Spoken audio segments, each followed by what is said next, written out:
नमस्कार दोस्तों, आप कहानी सुन रहे हैं दानव केकड़ा जातक कथा। हिमालय के किसी सरोवर में कभी एक दानव केकड़ा निवास करता था। हाथी उसका सबसे प्रिय आहार था। जब भी हाथी के झुंड उस सरोवर में पानी पीने अथवा जलक्रीड़ा के लिए आते तो उनमें से एक को वह अपना आहार अवश्य बनाता। चूंकि हाथी समूह के लिए उस वन में जल का कोई अन्य स्रोत नहीं था, गजराज ने अपनी गर्भिणी हथिनी को दूर किसी प्रदेश में भेज दिया कि कहीं गलती से हथिनी उस दानव केकड़े का ग्रास न बन जाए।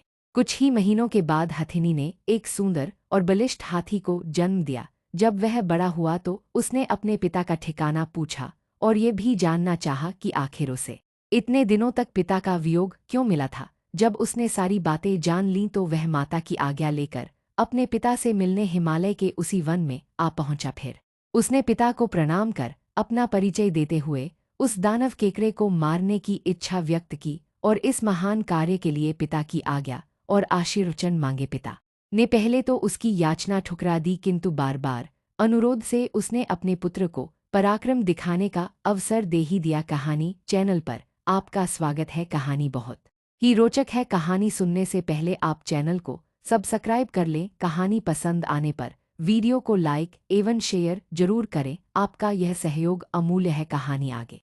पुत्र ने अपनी सेना तैयार की और अपने शत्रु की सारी गतिविधियों का पता लगाया। तब उसे यह विदित हुआ कि वह केकड़ा हाथियों को तभी पकड़ता था जब वे सरोवर से लौटने लगते थे, और लौटने वालों में भी वह उसी हाथी को पकड़ता जो सबसे अंत में बाहर आते थे। सूचनाओं के अनुकूल उसने अपनी योजना बनाई और अपने साथियों के साथ सरोवर में पानी पीने के लिए प्रवेश किया। उन साथियों में उसकी प्रेसी भी थी।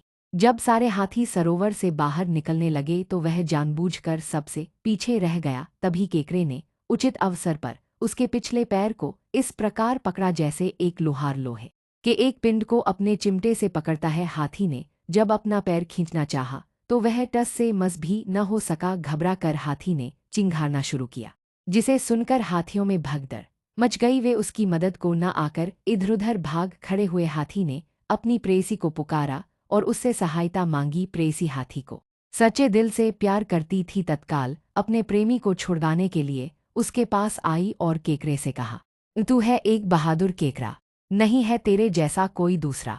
हो वह गंगा या नर्मदा, नहीं है शक्तिशाली तेरे जैसा कोई बंदा। मादा हाथी की प्यार भरी बातों से प्रसन्न हो केकड़े ने अपनी पकड़ ढीली कर दी। तभी हाथी ने प्रसन्नता भरी चिंघाड़ लगाई, जिसे सुनकर सारे हाथी इकट्ठे होकर उस केकड़े को ढकेलते हुए तट पर ले आए और पैरों से कुचल कुचल कर उसकी चटनी बना दी। कहानी समाप्त हुई। आपको यह कहानी कैसी लगी कमेंट बॉक्स में लिखकर जरूर बताएं। धन्यवाद।